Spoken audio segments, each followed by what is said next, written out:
கர்த்தருடைய பரிசுத்த நாமத்திற்கு ஸ்தோத்திரம். இன்றைய நாளின் தியானத்திற்கென்று தெரிந்து கொள்ளப்பட்ட வேத வசனம் பரிசுத்த யோவான் எழுதின நற்செய்தி நூல் 3ஆம் அதிகாரம் 7ஆம் வசனம். யோவான் 3:7. நீங்கள் மறுபடியும் பிறக்க வேண்டும் என்று நான் உனக்குச் சொன்னதை குறித்து அதிசயப்பட வேண்டாம். ஆமென். யூதருக்குள்ளே அதிகாரியான நிக்கதேமு என்னப்பட்ட பரிசேயன் ஒருவன் இருந்தான். நிக்கதேமு என்பதற்கு மக்களின் மேல் வெற்றி பெறுபவர் என்று பொருளாகும். இவர் ஒரு யூதர். இவர் இயேசு கிறிஸ்துவினிடத்தில் மிகுந்த விசுவாசமும் அன்பும் கொண்டிருந்தார்.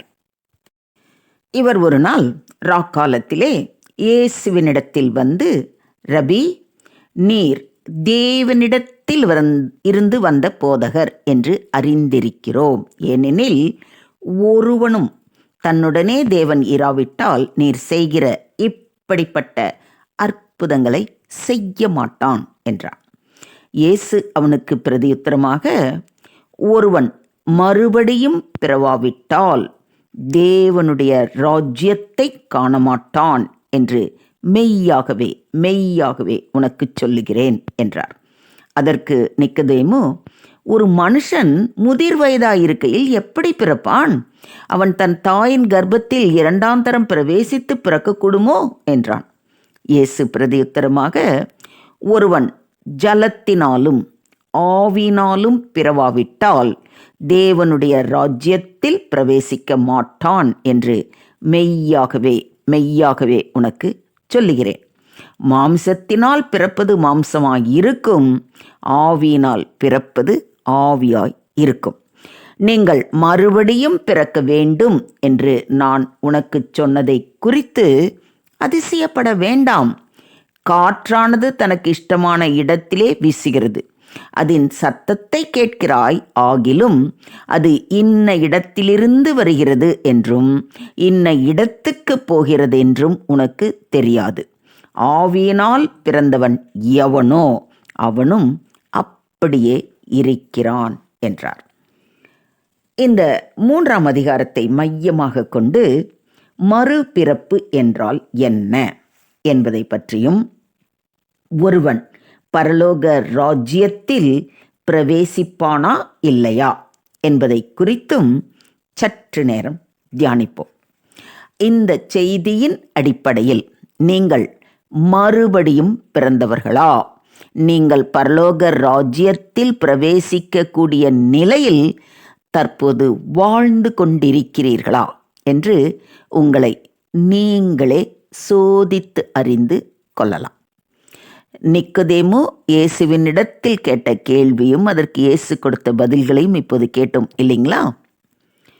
ஒரு மனிதன் ஏன் மறுபடியும் பிறக்க வேண்டும் என்று சிந்திப்போமானால், இங்கு 4 முக்கிய காரியங்களை புரிந்து கொள்ள வேண்டும். முதலாவது, மரணத்தில் இருந்து தப்பித்து கொள்ளும்படிக்கு. நம்முடைய வாழ்க்கையில் நாம் இருக்கிற நிலையில், நாம் எந்த மதத்தைச் சேர்ந்தவர்களாக இருந்தாலும் சரி, மரித்தால் நரகத்திற்குத்தான் போவோம் என்று வேதம் தெளிவாக சொல்லுகிறது. இப்படியாக ஒரே மனுஷனாலே பாவமும் பாவத்தினாலே மரணமும் உலகத்திலே பிரவேசித்தது போலவும், எல்லா மனுஷரும் பாவம் செய்தபடியால் மரணம் எல்லோருக்கும் வந்தது போலவும் இதுவும் ஆயிற்று என்று ரோமருக்கு எழுதின நிருபம் 5ஆம் அதிகாரம் 12ஆம் வசனத்தில் ரொம்ப தெளிவாக வாசிக்கிறோம். ஆகவே இந்த உலகத்தில் ஒரு மனிதன் எந்த தேசத்தில் எந்த இடத்தில் பிறந்திருந்தாலும் அவனுக்கு மரண ஆக்கினை உண்டு.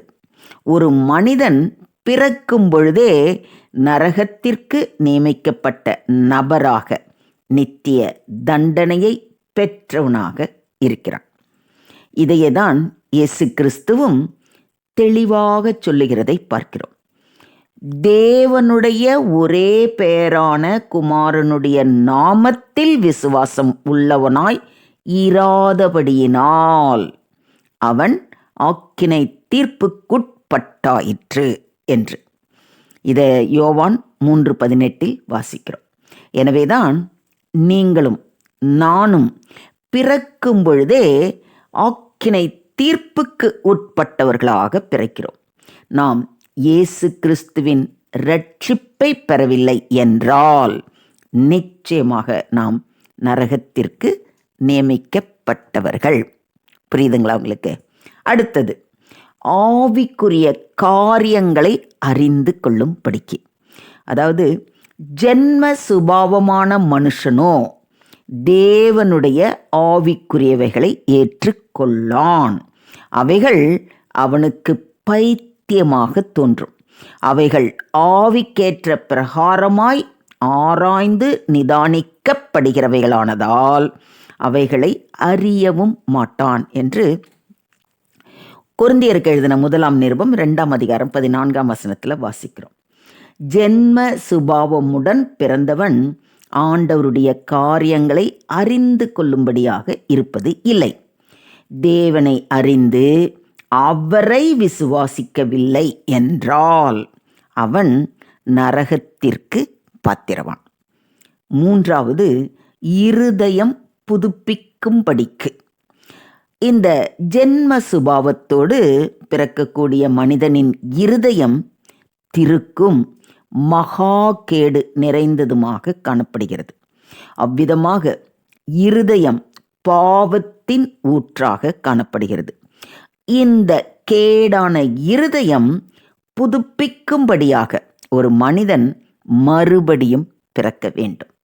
இல்லையேல் நரகத்தின் வாசல் அவனுக்கு திறந்தே இருக்கிறது.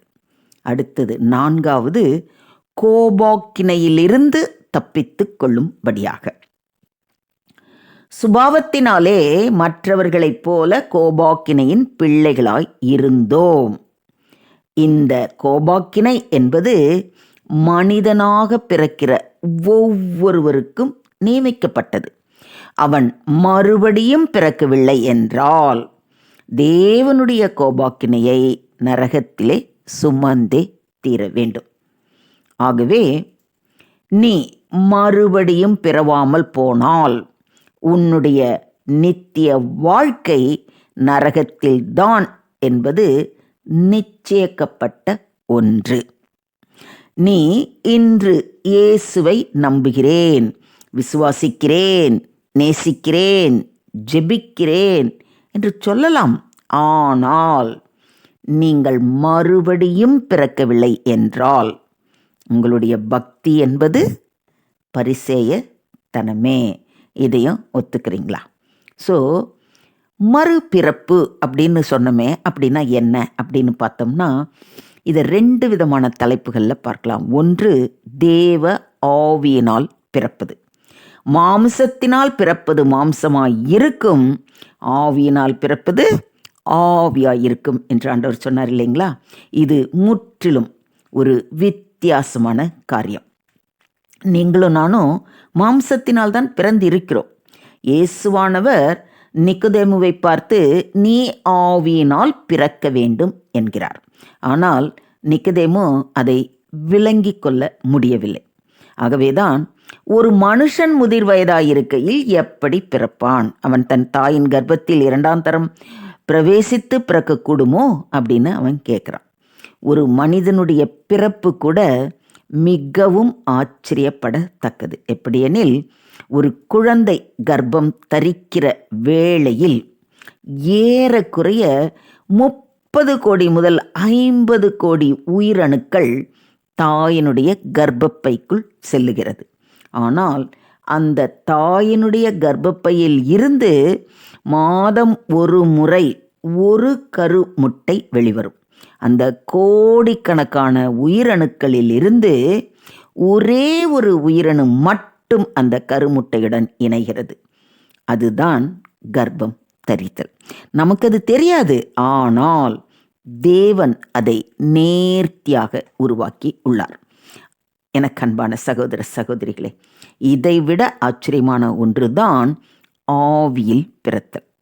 தேவ ஆவியானவர் ஒரு மனிதனுடைய இருதயத்தில் இவ்விதமான ஒரு பிறப்பித்தலை நடப்பிப்பதே மறுபடியும் பிறத்தல். பரிசுத்த ஆவியானவர் மனிதனுடைய இருதயத்தில், அவனுடைய உள்ளத்தில் செயல்பட்டு அங்கு புதிய குழந்தையாக, ஒரு புது சிருஷ்டியாக பிறப்பதுதான் மறு பிறப்பு. அதைத்தான் வேதம் புது சிருஷ்டி என்று சொல்லுகிறது. இந்த ஒரு செயல் மனிதனில் நடைபெறவில்லை என்றால் அவன் மறுபடியும் பிறந்தவன் அல்ல, அல்லது ரட்சிக்கப்பட்டவன் அல்ல. தேவ ஆவியானவர் ஒரு மனிதனில் செயல்பட்டு அவன் மறுபடியும் பிறக்கும் பொழுது புதிய ஜீவனை கொண்டவனாக, புதிய சுபாவத்தை கொண்டவனாக, புதிய சிருஷ்டியாக காணப்படுகிறான். ஆகவேதான் வேதம் சொல்லுகிறது, அவருடைய நாமத்தின் மேல் விசுவாசம் உள்ளவர்களாய் அவரை ஏற்றுக்கொண்டவர்கள் எத்தனை பேர்களோ அத்தனை பேர்களும் தேவனுடைய பிள்ளைகளாகும்படி அவர்களுக்கு அதிகாரம் கொடுத்தார். அவர்கள் இரத்தத்தினாலாவது, மாம்ச சித்தத்தினாலாவது, புருஷனுடைய சித்தத்தினாலாவது பிறவாமல் தேவனாலே பிறந்தவர்கள். அவர்கள் தேவனுடைய குடும்பத்தில் தேவனுடைய பிள்ளைகளாக பிறந்தவர்கள். இப்படி இருக்க, ஒருவன் கிறிஸ்துவுக்குள் இருந்தால் புது சிருஷ்டியாய் இருக்கிறான். பழையவைகள் ஒழிந்து போயின, எல்லாம் புதிதாயின.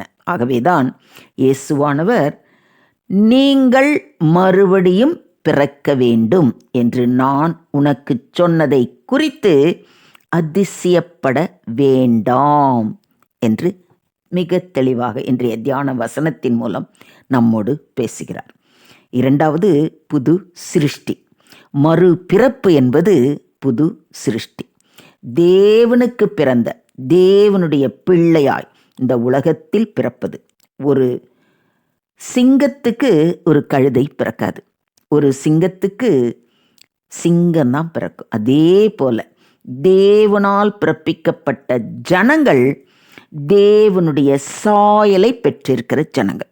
அவர்கள் தேவ ஆவியினால் பிறப்பிக்கப்பட்டவர்கள். அவர்கள் யார்? வேதம் சொல்லுகிறது, புதிய பழையவைகள் ஒழிந்து போயின, எல்லாம் புதிதாயின.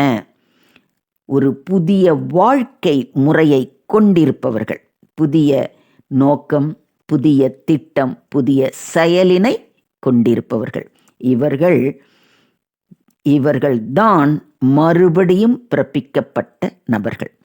இவர்கள் யார் என்பதை இன்னும் சிறிது விளக்கப்படுத்தி சொல்லணும்னா, மறுபிறப்பு அடைந்தவர்கள் யார் என்று சொன்னால், இச்சையினால் உலகத்தில் உண்டான கேட்டுக்கு தப்பி திவ்ய சுபாவத்துக்கு பங்குள்ளவர்களாகும் பொருட்டு. இதை ரொம்ப அற்புதமாக பேதுரு தன்னுடைய 2ஆம் நிருபத்தில் எழுதியிருக்கிறார். அவர்களுடைய ஆத்துமாவில் தெய்வீக வித்தானது இடப்படுகிறது. அவர்களுக்குள் திவ்ய சுபாவத்திற்குரிய தன்மைகள் வித்திடப்படுகிறது. மேலுமாக, என் வசனத்தை கேட்டு என்னை அனுப்பினவரை விசுவாசிக்கிறவனுக்கு நித்திய ஜீவன் உண்டு. அவன் ஆக்கினை தீர்ப்புக்குட்படாமல் மரணத்தை விட்டு நீங்கி ஜீவனுக்குட்பட்டிருக்கிறான் என்று மெய்யாகவே மெய்யாகவே உங்களுக்கு சொல்லுகிறேன் என்று நம்முடைய ஆண்டவராகிய இயேசு கிறிஸ்து சொல்வதை யோவான் எழுதின நற்செய்தி நூல் 5ஆம் அதிகாரம் 24ஆம் வசனத்தில் வாசிக்கிறோம். ஸோ இந்த இடத்துல 2 காரியத்தை சொல்லப்பட்டிருக்கு. அதாவது, அவனுக்கு நித்திய ஜீவன் கொடுக்கப்படுகிறது, அவன் அதற்கு முன்பாக மரண ஆக்கினை அடைந்தவனாக இருந்தான். அடுத்ததாக, அவன் மரணத்தை விட்டு நீங்கி அவன் ஜீவனுக்குட்பட்டிருக்கிறான். தேவன் நமக்கு நித்திய ஜீவனை தந்திருக்கிறார். அந்த ஜீவன் அவருடைய குமாரனில் இருக்கிறது என்பதை அந்த சாட்சி. குமாரனை உடையவன் ஜீவனை உடையவன். தேவனுடைய குமாரன் இல்லாதவன் ஜீவன் இல்லாதவன்.